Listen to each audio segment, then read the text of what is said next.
Сәлем достар, бүгін сіздермен ДНК репликациясы тақырыбын қарастырамыз.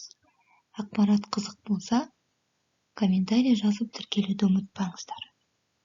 ДНК репликациясы дегеніміз ДНК-ның екі еселенуі.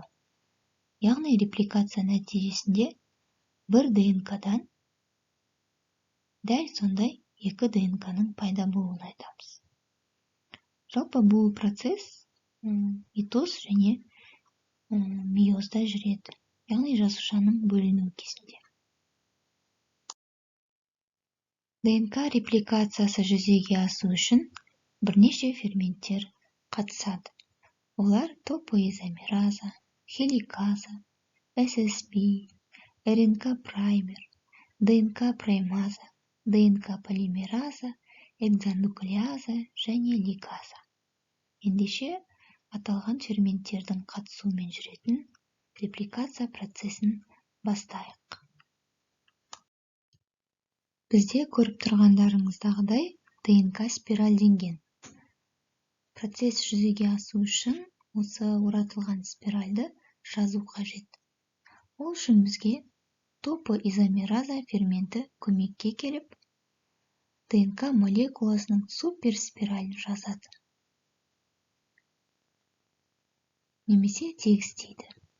Яғни осы бағытқа қарай бағытталады да спиральді жазады.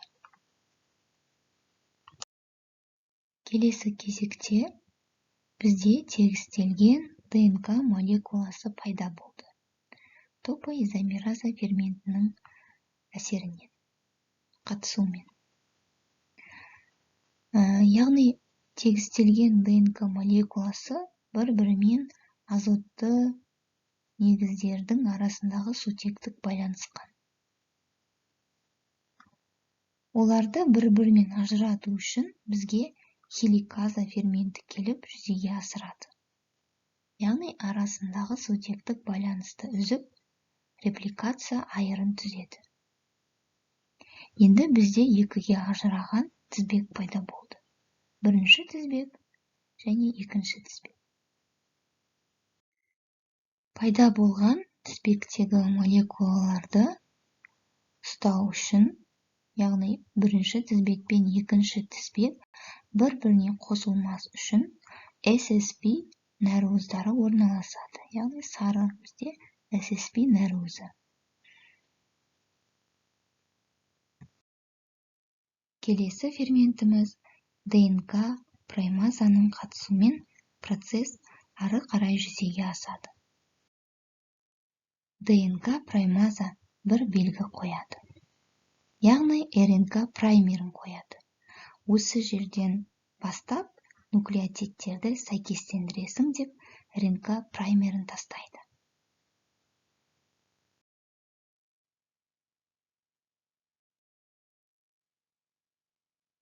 ДНК праймаза белгі қойған жерден бастап, ДНК полимераза ядрода бос жүрген негіздерді қолдана отырып, нуклеотидтерді синтездей бастайды.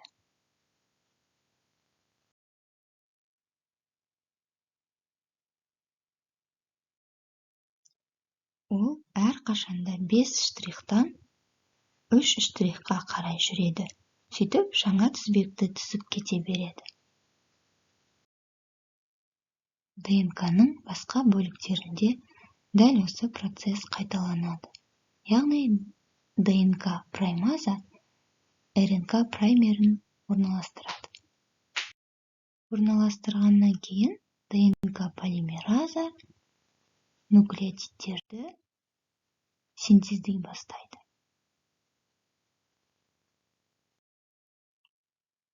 Біз сіздермен ДНК-ның бірінші тізбегінде болған үрдісті көрсеттік. Дәл осы үрдіс екінші тізбекте қарама-қарсы бағытта қайталанады. Сіздерге нуклеотидтердің тілімдері, бөліктері берілген. Яғни мен мысал ретінде 10 шақты нуклеотидтерден құралған бөліктерді алдым. Бірақ та ол 100-200 нуклеотидтер болып келеді. Осы бөліктерді біз Оказаки фрагменті деп атаймыз. Қазір сіздерге 4 Оказаки фрагменті берілген. Осы бір бөлік, мына бөлік және мына бөлік. Мысалы ретінде бізде осы екі фрагмент қосылмай тұрады. Ол РНК праймерінің бар болуына байланысты. Яғни ДНК-ның ішінде бізде РНК жүрмеу керек. Оны экзонуклеаза ферменті келіп өшіреді. Экзонуклеазалар, яғни бір және басқа жақтағы нуклеазалар РНК праймерлердің орнына келеді де, оларды өшіреді де, қайта кетеді.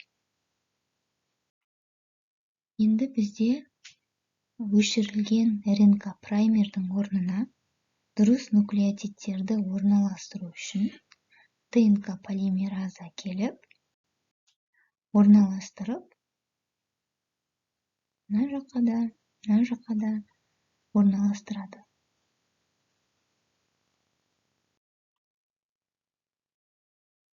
ДНК полимераза дұрыс нуклеотидті орналастырғаннан кейін, бұл жердегі ашық бөлікті лигаза ферменті келіп, екі ортаны жалғайды. Келді, яғни екінші бір орта, бұны басқа бір лигаза ферменті келіп жалғайды. Солай бізде тізбек қосылады.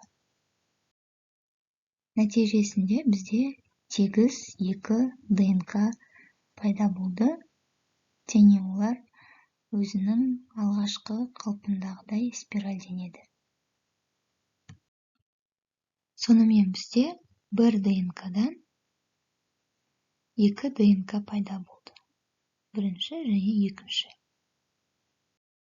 Нәтижесінде ДНК репликациясы процесіне қатысатын ферменттердің қызметі топоизомераза, спиральді жазу, тегістеу, хеликаза сутектік байланысты бөледі, ДНК-ны екіге ажыратады.